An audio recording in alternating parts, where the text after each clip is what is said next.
ओम गणेशाय नमः। ओम नमः शिवाय। मैं निखिल ज्योतिष आचार्य आप सभी का मेरे चैनल पर पुनः स्वागत करता हूं। आशा करता हूं कि आप सभी स्वस्थ होंगे। महादेव की कृपा आप सभी पर सदैव बनी रहे। ये वीडियो वृषभ यानी कि टॉरस के लिए बहुत विशेष है, क्योंकि वीडियो बहुत विशेष ग्रहों के युति के बारे में है।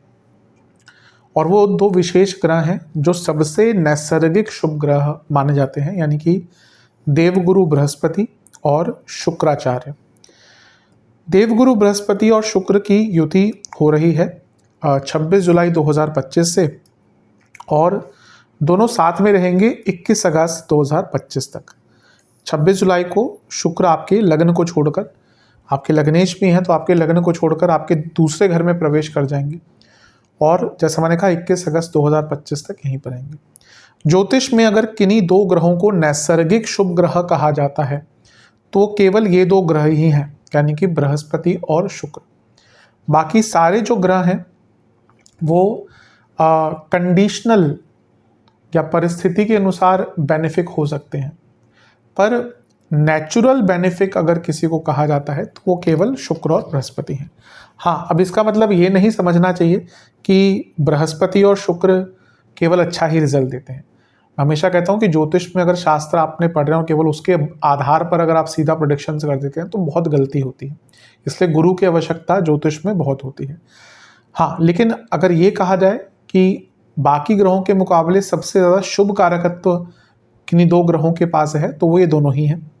और हाँ, ये भी होता है कि जिस भाव में जाते हैं, जिस भाव पर दृष्टि डालते हैं, तो वहाँ से संबंधित चीज़ों को निखारते हैं, संवारते हैं, प्रॉब्लम्स को सॉल्व करवाते हैं।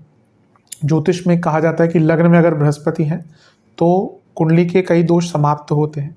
अब दोष, अब कहीं कहीं पे तो हज़ारों लिखा है, कहीं कहीं पे लाखों भी लिखा है। इतने दोष होते नहीं वैसे ज्योतिष में। कहने का तात्पर्य है कि देखिए, कोई भी लिखता है ना शास्त्र, तो या जिसने भी लिखा होगा वो कभी कभी एग्जैजरेट करने की कोशिश करते हैं, बताने की कोशिश करते हैं कि वही मोटे मोटे तौर पर यही अर्थ है कि लग्न में बैठा बृहस्पति या शुक्र कुंडली की शुभता को बढ़ाता है। उसी प्रकार से जब ये किसी भाव में भी जाते हैं उस भाव की शुभता को बढ़ाते हैं। आपके लिए बृहस्पति की अगर बात करें तो वो लाभेश हैं, अष्टमेश हैं, वहीं शुक्र आपके लग्नेश हैं, षष्ठेश हैं, यानी कि छठे घर के स्वामी हैं। और दोनों अपने आप में कई कारकत्व संभालते हैं। दोनों ज्ञानी ग्रह हैं, गुरु ग्रह हैं। ये देवताओं के गुरु होते हैं, ये दानवों के गुरु हैं, और दोनों के पास विद्याएं, शास्त्र दोनों पारंगत हैं। हाँ, ये है कि शुक्र की जो विद्याएं हैं वो बहुत ही ज़्यादा, बहुत अलग लेवल की है। बृहस्पति ज्ञान के, राह दिखाने के, गुरु एक प्रकार से उनके कारक हैं। लेकिन जब दोनों साथ में आते हैं तो कई अच्छे रिजल्ट देते हैं उन भावों से संबंधित जहाँ का ये स्वामित्व रखते हैं। यहाँ पर इन पर राहु की दृष्टि भी रहेगी, और राहु की शुक्र पर दृष्टि बहुत अच्छा रिजल्ट देती है, क्योंकि राहु और शुक्र ऐसे ग्रह हैं जो भौतिक जीवन में बहुत अच्छे आनंद प्राप्त वाले योग देते हैं। लेकिन बस ये एक चीज़ है कि गुरु और शुक्र की बनती नहीं है। एक देवताओं के गुरु हैं तो एक दानवों के गुरु हैं। इसलिए कभी कभी ये जब एक भाव में बैठते हैं तो उससे संबंधित कुछ नेगेटिव रिजल्ट्स भी दे सकते हैं।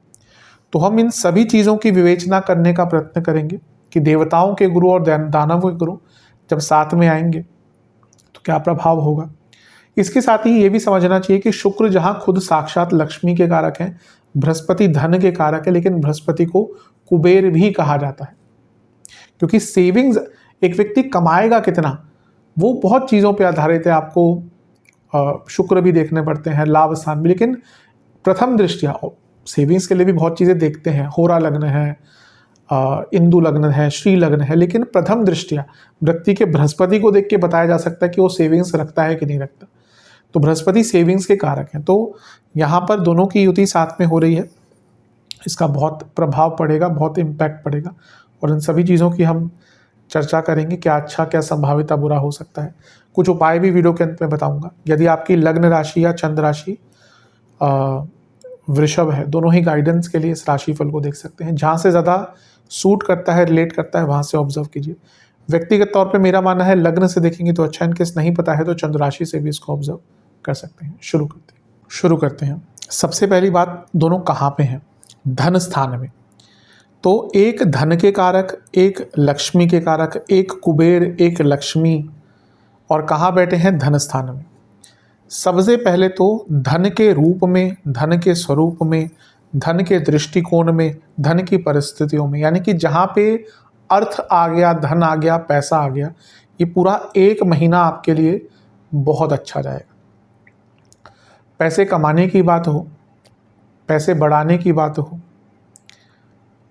पैसे कमाने के नए मौके ढूंढने की बात हो, करियर में धन की वृद्धि हो, बिजनेस में अपॉर्चुनिटीज़ और धन की वृद्धि हो, सब में ये योग बहुत अच्छा रिजल्ट देगा। क्योंकि धन स्थान, देखिए जॉब है तो धन स्थान से संबंध आ ही जाता है, भले ही वो अर्थ त्रिकोण भी है दूसरा भाव, और बिजनेस भी है तो धन से संबंध आ ही जाता है। इसीलिए जब यहाँ पर युति हो रही है बृहस्पति और शुक्र की, तो ये हर एरिया जहाँ धन से संबंध है या धन का संबंध है, वहाँ से आपको बहुत अच्छे रिजल्ट प्राप्त होने वाले हैं। शुक्र का धन स्थान में आना एक प्रकार से घर में भी खुशियाँ लाता है, कुटुंबों में खुशियाँ लाता है। ये वो टाइम है जब व्यक्ति अपने घर वालों के लिए कुछ स्पेशल कर पाता है। मे बी आप अपने घर वालों के लिए कुछ बहुत लग्जूरियस सामान खरीदें, मे बी आप अपने घर वालों के लिए कोई बहुत बड़ा फ्रिज, कोई टीवी एकदम लग्जूरियस, या घर में और कुछ लग्जूरियस चीज़ें लेके आए। तो ये भी एक प्रकार से एक योग बनता है दूसरे घर के शुक्र का, और आप अपने घर वालों की, अपने कुटुंबियों की कई इच्छाओं की पूर्ति भी करेंगे। कुटुंब भाव में गुरु और शुक्र, यानी कि घर में शुभता आएगी, इसको कोई रोक नहीं सकता। आप देखेंगे घर में अच्छी न्यूज़ आएगी, घर में धन आएगा, घर वाले धन कमाएंगे, और कुटुंब में एक शुभता का, एक सकारात्मकता का प्रभाव आपको देखने को मिलेगा। तो ये भी बहुत एक अच्छी चीज़ है। ऑब्वियसली जब एक खुशनुमा माहौल होता है घर में, तो व्यक्ति की प्रोडक्टिविटी भी बढ़ती है। अब एक व्यक्ति है, अच्छे पोस्ट पे है, घर में जाकर लड़ाई झगड़े होते रहते हैं, वो व्यक्ति कहाँ आगे बढ़ पाएगा? घर से निकलेगा तो घर की टेंशनें याद आते रहेंगी, घर में आके एक माहौल ऐसा रहेगा कि उसका मेंटल रिकवरी नहीं हो पाएगी ऑफिस के बाद की, और धीरे धीरे करके ये चीज़ें बहुत प्रभावित करती हैं। लेकिन एक घर में अगर अच्छा माहौल है तो व्यक्ति आगे बढ़ने के, उसके जो अपॉर्चुनिटीज़ है वो बढ़ती जाती हैं, क्योंकि उसका मेंटली एक मेंटल एक हैप्पीनेस रहती है जिससे वो अच्छा काम करता है। तो यहाँ पे दिख रहा है कि घर में खुशियाँ रहेंगी, घर में एक अच्छा माहौल रहेगा, घर के लोग आपस में अच्छी तरह से बातचीत कर पाएंगे, और उसका भी एक अच्छा इम्पैक्ट यहाँ पर देखने को मिलेगा। शुक्र और बृहस्पति के कारकत्व तो जैसे मैंने शुरू में ही कहा था कि एक कुबेर हैं, धन है, यानी कि बृहस्पति, और शुक्र लक्ष्मी है। तो ये सेविंग्स की और इन्वेस्टमेंट की तरफ भी लेके जाता है, कि हो सकता है आप लोग बहुत सेविंग्स के बारे में भी सोचना शुरू कर दें, और इन्वेस्टमेंट्स के भी बहुत अच्छे मौके आपको यहाँ पे प्राप्त होंगे। तो ये भी अच्छा है। चौथे से 11वें में दोनों का बैठना, यानी कि कोई प्रॉपर्टी खरीदने का योग भी बन जाता है आपका। हो सकता है कि यहाँ पे कोई बहुत अच्छी अपॉर्चुनिटी आपको मिल जाए जिसमें आप प्रॉपर्टी में, और इवन क्योंकि शुक्र की बात आ गई तो इवन वाहन भी कोई खरीदने के लिए बहुत अच्छा योग आपका बन जाता है। अब दोनों के कारक स्वामित्वों की बात कर लेते हैं। शुक्र खुद लग्नेश है और छठे घर के स्वामी हैं। बृहस्पति लाभेश हैं और अष्टम भाव के स्वामी। सबसे बड़ी बात, लग्नेश और अष्टमेश कहाँ पे बैठे हैं? धन स्थान में। ये अचानक से धन की प्राप्ति दिखाता है, स्पेकुलेटिव मार्केट से लाभ दिखाता है, नए रास्तों से धन दिखाता है, और पैतृक संपत्ति से धन लिखाता है, क्योंकि अष्टम भाव के स्वामी धन स्थान में। तो पैतृक संपत्ति से, घर वालों की तरफ से एंसेस्ट्रल प्रॉपर्टी, पैतृक लाभ, ये आपको अब यहाँ पे बहुत प्राप्त हो सकता है। तो ये एक बहुत अच्छी चीज़ है जिसका लाभ उठाइएगा। और क्योंकि बृहस्पति लाभेश भी हैं और राहु की दृष्टि भी है, तो ये बहुत स्पष्ट है कि आने वाला महीना पुराना पैसा जो फंसा हुआ था, रुका हुआ पैसा, वो तो आएगा ही, लेकिन क्योंकि यहाँ पे 12वें घर के स्वामी बृहस्पति इन्वॉल्व हो गए, लाभ स्थान के स्वामी बृहस्पति हैं और राहु का प्रभाव है, तो विदेश से पैसा भरपूर मात्रा में, यानी कि जो MNC वगैरह में काम करते हैं, विदेश में ही काम करते हैं, बहुत अच्छा मौका मिलेगा पैसा कमाने का। और राहु आगे 8वां घर आ गया, यानी कि गुप्त धन, जिनके 2 नंबर के काम है उनको और भी लाभ प्राप्त होगा। तो एक प्रकार से इन दोनों की जो युति है, ये धन के रूप में, मैं धन धन बार बार कर रहा हूँ क्योंकि धन स्थान में ही है, कई बार होता है, मैं देखता हूँ कमेंट सेक्शन में, आपने विवाह के बारे में इसमें नहीं बताया, लव लाइफ के बारे में। अब जरूर नहीं कि अभी हम यहाँ पे नवग्रहों की बात नहीं कर रहे, मासिक राशिफल नहीं कर रहे, यहाँ पे कुछ ग्रह हैं जिसमें से मेनली शुक्र है, फिर बृहस्पति की युति, तो वो जिस चीज़ पर प्रभाव ज़्यादा डालेंगे उसी की चर्चा उस वीडियो में होगी। तो यहाँ पे आर्थिक दृष्टिकोण से बहुत लाभ आपको प्राप्त होगा। अच्छा, ये धन का स्थान तो है ही, करियर का एक भाव होता है, 2, 6, 10 भाव अर्थ त्रिकोण।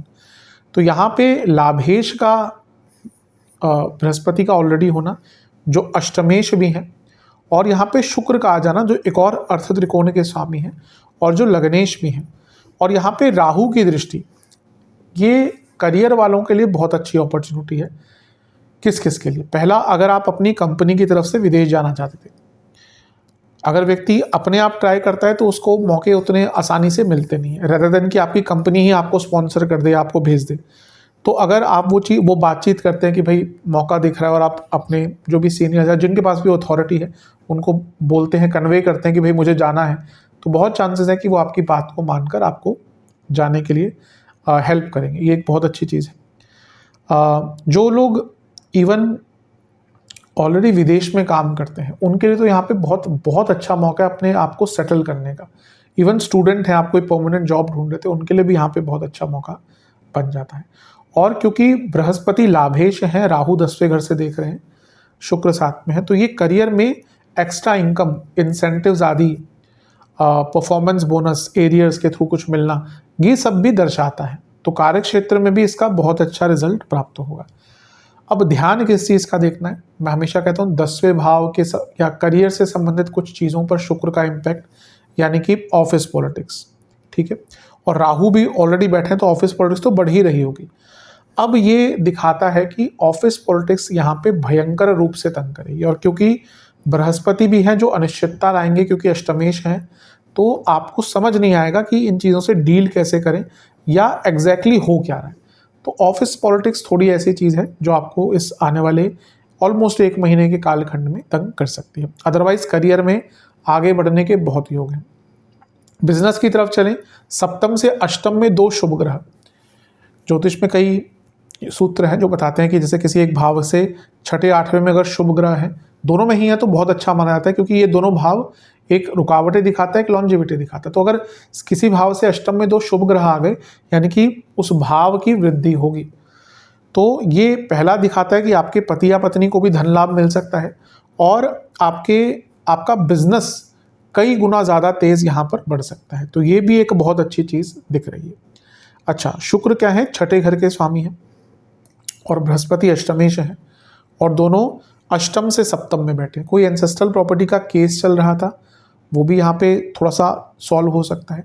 अदरवाइज कोई पैसों से संबंधित भी आपका कोई केस चल रहा था, कोई छोटा मोटा, उसको भी सॉल्व करने का मौका यहाँ पे आपको प्राप्त हो सकता है। तो ये भी एक बहुत अच्छी चीज़ दिख रही है।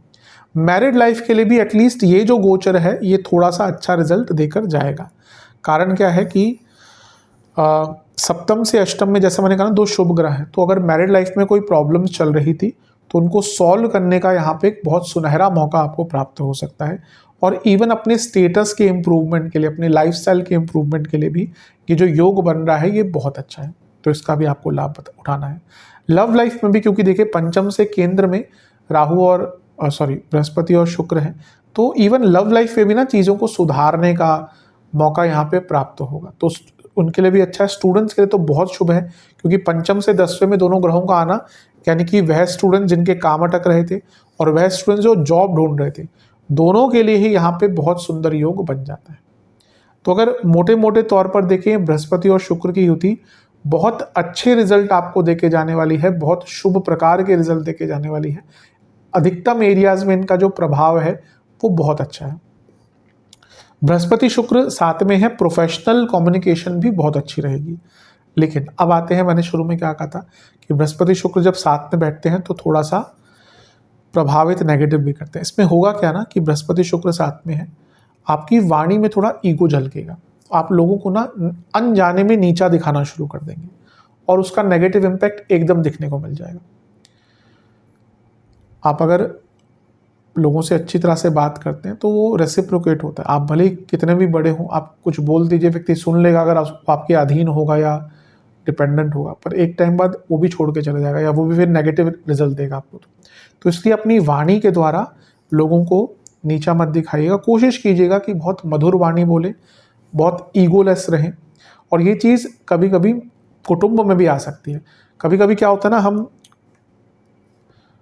लेट्स से कि परिवार है, उसमें कोई ज़्यादा कमाता है, कोई कम कमाता है। एक परिवार में ये नहीं होना चाहिए कि भाई मैंने ये कर दिया, मैंने वो कर दिया।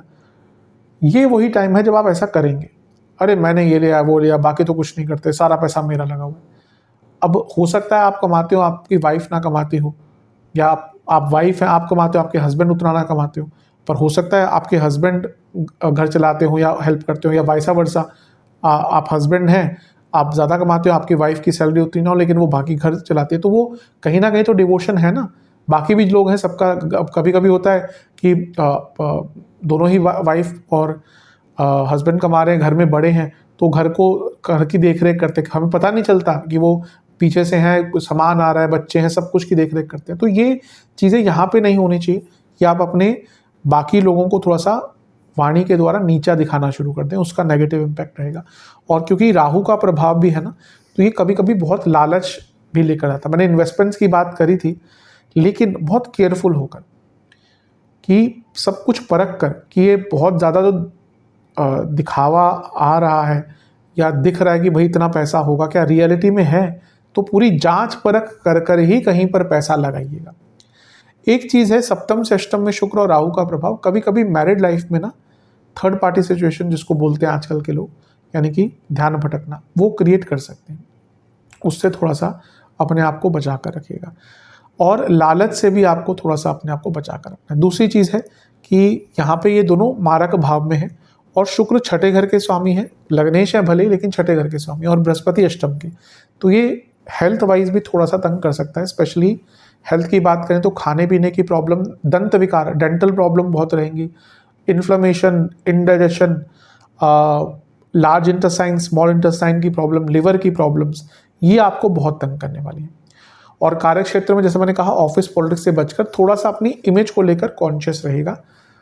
आप क्या बोल रहे हैं, क्या वो जिसको बोल रहे हैं वो ट्रस्टवर्दी है। आपने एक चीज़ मजाक में बोली और वही चीज़ फिर आगे फैल गई, इसलिए कार्य क्षेत्र में इन सब चीज़ों पर ध्यान दीजिएगा। मोटे मोटे तौर पर देखा जाए बहुत अच्छा है। धन कुबेर योग, लक्ष्मी कुबेर योग बन रहा है, तो धन के लिए अच्छा तो है ही। और जो भी रिसेंटली ग्रह वक्री हुए, शनि 13 तारीख को, 18 को बुध, तो उस वक्र प्रभाव से भी निकालने का मौका आपको दोनों, यानी कि उनके जो नेगेटिव इम्पैक्ट है, वक्र प्रभाव तो खत्म नहीं होगा, लेकिन जो उनके कारण एक थोड़ा सा नेगेटिविटी या स्लोनेस आई, उसको भी थोड़ा काउंटर ये दोनों ग्रह मिलकर करेंगे। अब उपाय की बात कर लेते हैं। उपाय, दुर्गा जी को 2 मीठे पान का भोग, शिवलिंग पर गंगा जल और गुलाब जल मिलाकर अभिषेक, और महादेव को लड्डुओं का भोग और बेलपत्र अर्पण करें। और बृहस्पति चालीसा, दुर्गा चालीसा, लक्ष्मी चालीसा, इनका एक एक बार पाठ करें। ये उपाय कर लेंगे, अवश्य बहुत लाभ प्राप्त होगा। आशा करता हूँ वीडियो काम आएगी। चैनल पे नए हैं, सब्सक्राइब कीजिए, वीडियो को लाइक कीजिए। मिलता हूँ आप सभी से मैं अगले वीडियो में, तब तक के लिए ओम नमः शिवाय।